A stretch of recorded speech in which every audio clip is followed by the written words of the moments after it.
மனிதன் 3 வயசுல மூத்தாயிட்டாரு, இன்னொரு ஆள் 60 வயசுல மூத்தாகிறாரு. உலகத்துல பார்வை என்ன? அநியாயம். 57 வருஷம் வாழ்ந்தீங்களாம், இதுதான் உலகத்துல பார்வை. 57 வருஷம் வாழ்ந்தவர் நரகவாதியாக, 3 வயசுல மூத்தானவர் சொர்க்கவாதியாக இருந்தால் எது நிலையான நிம்மதியை தரும்?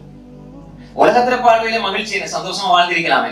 ஆனால் இவர் 3 வயசு சொர்க்கம், 60 வயசுல மரணிச்சவர் நரகவாதி. அல்லாஹ்வுடைய ஏற்பாட்டின் அடிப்படையில் இருந்தா எது நல்ல வாழ்க்கை?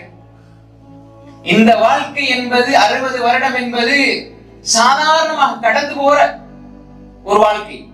மறுமையுடைய வாழ்க்கைக்கு முடிவே கிடையாது. அதுல தோல்வி அடைந்தால் தோல்வி, வெற்றி அடைந்தால் வெற்றி.